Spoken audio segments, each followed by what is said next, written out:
Her name was Anneliese Michel, a student of faith, destined for a quiet life.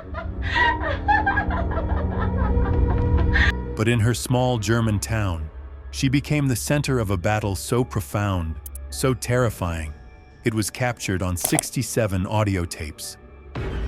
This is the true story behind the Exorcism of Emily Rose. But the truth is not fiction. It is a catastrophic failure of medical science, a heartbreaking betrayal by the church, and a descent into madness or damnation that ended with a girl weighing just 68 pounds. We are not just telling a horror story. We are investigating a criminal case. The Untold Vault holds the key. The desperate pleas of the parents, the chilling voice changes of the alleged demons. Lucifer, Cain, Judas, and the court's ultimate verdict that shattered the line between belief and criminal negligence. How could 11 months of religious ritual end in murder? And what secret did the Vatican silence to protect its image? This is the definitive, horrifying truth behind the exorcism of Anneliese Michel, the Vatican's darkest secret. Subscribe to Untold Vault, because some secrets are too horrifying to stay buried. The Descent and the Failed Cure. 1968 to 1974. Medical and psychological analysis. The year 1968 marked the beginning of the end. Anneliese, then 16, suffered her first severe grand mal seizure. The diagnosis was clear: temporal lobe epilepsy. But the physical convulsions were the least of her suffering. The voices began almost immediately.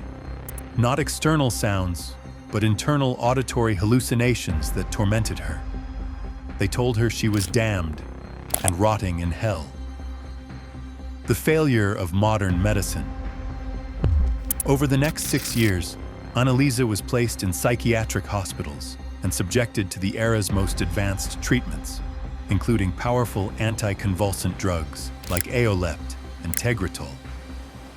Crucially, the treatment failed repeatedly. The drugs controlled the seizures, but did nothing for the voices or the visual hallucinations of demonic faces. Doctors noted her increasingly severe depression and suicidal ideation, yet could not breach the spiritual wall her psychosis had built. The psychological split. Her devout Catholic environment played a devastating role. As the medications failed, Anneliese and her family grew convinced her agony was spiritual. She became intolerant of holy objects. The smell of holy water made her recoil, and she physically destroyed a crucifix in her room. The untold detail: she began to exhibit hyper-religiosity mixed with self-mutilation. This desperate split between her medical reality and her deeply religious upbringing created the perfect psychological storm for what came next. By 1974, her family stopped trusting medicine entirely. They believed only God, or the church, could save her now. The church's delay and the chilling proof. 1975. The secret negotiations. The family begged several priests to perform the rite of exorcism. The church was hesitant. Exorcism is the Vatican's most guarded secret, regulated by the ancient Ritual Romanum.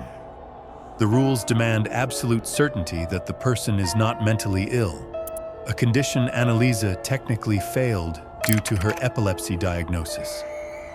The turning point. The local priests, Father Alt and Father Renz, became convinced after witnessing her inhuman behavior, speaking in multiple guttural languages, exhibiting terrifying, unnatural strength, and identifying specific historical demons. Anneliese would crawl beneath the table, bray like a pig, and sustain unbelievable physical trauma without pain. The 67 tapes, the evidence. When Bishop Joseph Stangl finally granted secret permission, Father Alt made a critical decision. He would record every session. The 67 chilling audio tapes became the ultimate, horrifying proof. They captured voice changes, her gentle voice changing into a low, gravelly snarl. The calories in the world couldn't cure her cancer, could it, Doctor? You know. The identities. The demons claiming to be Lucifer, Cain, Judas Iscariot, Nero, and a disgraced priest named Fleischmann. Their voices would overlap and argue. The demonic goal. The entities boasted that their goal was to destroy her soul and use her suffering to expose the church's weakness. The Dark Pact. The priests agreed to the exorcism, fully knowing they were abandoning the medical world. They were fighting a supernatural war, but they forgot they were fighting for a young girl who was still physically human. The 11-month ordeal, September 1975 to July 1976, escalating violence and starvation. The ritual, known as the Great Exorcism, was relentless. It was performed up to 4 times a week, lasting hours, demanding incredible physical exertion from Anneliese. The physical devastation. The demands of the ritual led to catastrophic physical decline. Anneliese's constant screaming and thrashing led to broken kneecaps and permanently damaged joints. Due to the demons allegedly forbidding her to eat, she began a fatal starvation diet. The priests, convinced this was the demons' doing, documented the weight loss, but did not intervene medically. The Diaries of Pain.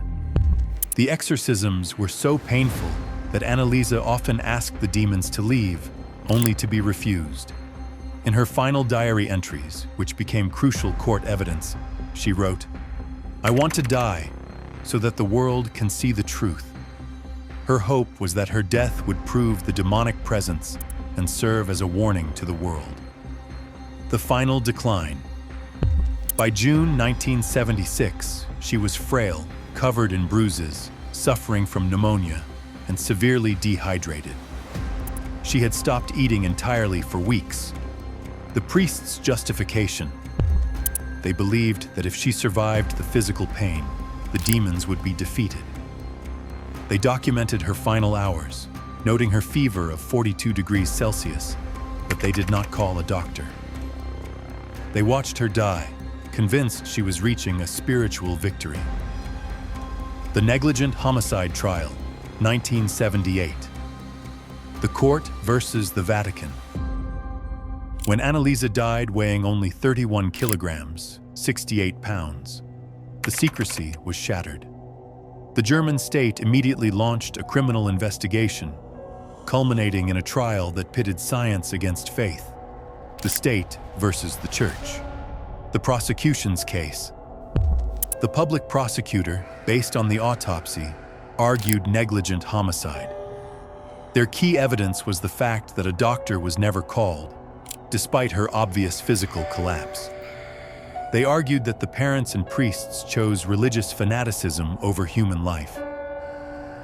The defense's strategy. The defense relied on the chilling audio tapes. They played the recordings for the court, using the terrifying voices and unnatural sounds as proof that the priests genuinely believed they were fighting evil, not just neglecting a patient. The defense argued that the priests were not murderers, but victims of their own sincerity. The Vatican's betrayal. During the trial, the church officially withdrew its full support, claiming the local bishop had been misled and that the exorcism protocols were not perfectly followed. The untold conspiracy. The Vatican sought to protect the church's image globally by sacrificing the local priests and the family. The verdict. The court found the parents and the 2 priests guilty of manslaughter resulting from negligence. They received suspended jail sentences, but the judge's ruling was clear. Belief in possession does not exempt a person from the responsibility to seek necessary medical aid. The verdict was not against God, but against the abandonment of basic human decency. the dark legacy, and the final question: the truth that remains. The case of Anneliese Michel remains one of the greatest modern mysteries. Was it religious psychosis, a form of schizophrenia exacerbated by her intense faith? Or was it true demonic possession? The lingering question. Anneliese's death led the Catholic Church to quietly yet significantly revise its exorcism protocols globally in 1999, emphasizing collaboration with medical and psychiatric professionals, a direct acknowledgement of their failure in her case. Her grave in Klingenberg is still a pilgrimage site for those who believe she died a martyr. They believe the 67 rituals saved her soul, even if they destroyed her body. The final tragedy is the loss of her identity. She is no longer Anneliese Michel, the student. She is simply the exorcism girl. The Vault conclusion. Anneliese Michel's story is a chilling reminder of the terrifying consequences when science and faith collide. Her suffering was real. Her death was preventable. And the truth is that the biggest demon she faced was the failure of the people who were supposed to protect her. The most powerful secret is that the real horror was not what was inside her, but what was done to her. In the comments, tell us, after hearing the full story, what is the most shocking truth about this case? Subscribe to Untold Vault, because the shadows of history often hide the cruelest truth.